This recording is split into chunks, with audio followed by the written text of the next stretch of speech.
নমস্কার। অ্যাস্ট্রো বার্তা উইথ পল্লবীতে আপনাদের প্রত্যেককে স্বাগত জানাই। আমি পল্লবী। আশা করি আপনারা প্রত্যেকে খুব ভালো আছেন। আগামী 2রা জুন 2026 দেবগুরু বৃহস্পতি কর্কট রাশিতে প্রবেশ করতে চলেছেন। কর্কট রাশিতে বৃহস্পতি উচ্চস্থ হয়ে থাকেন। আজ আমি আলোচনা করব বৃহস্পতির এই উচ্চস্থ অবস্থান কন্যা লগ্নের জাতক এবং জাতিকাদের জীবনে কি প্রভাব বিস্তার করতে চলেছে সেই প্রসঙ্গে। কন্যা লগ্নের জাতক এবং জাতিকারা অত্যন্ত বুদ্ধিদীপ্ত হয়ে থাকেন।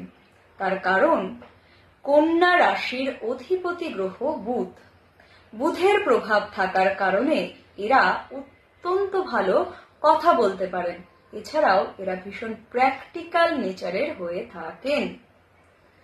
কন্যা লগ্নে বৃহস্পতি চতুর্থ এবং সপ্তম ভাবের অধিপতি এবং সেই বৃহস্পতি এই গোচরের প্রভাবে কন্যা লগ্নের একাদশ ভাবে অবস্থান করতে চলেছে।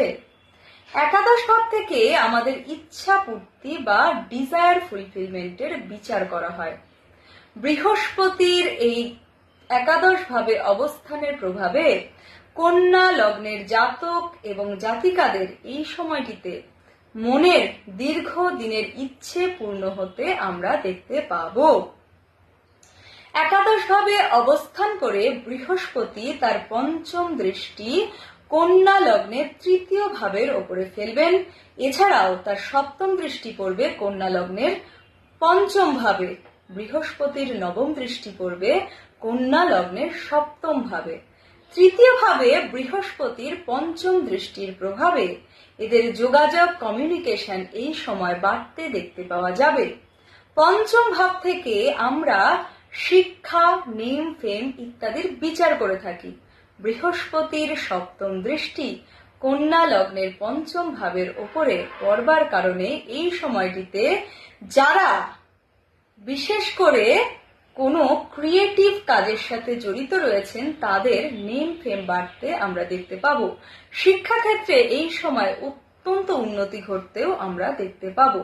সপ্তম ভাব থেকে বিবাহ, অংশীদারিত্ব, ব্যবসার বিচার করা হয়। বৃহস্পতির নবম দৃষ্টি সপ্তম ভাবের ওপরে পড়বার কারণে কন্যা লগ্নের জাতক এবং জাতিকাদের বিবাহিত জীবনের জট এবার খুলতে শুরু করবে।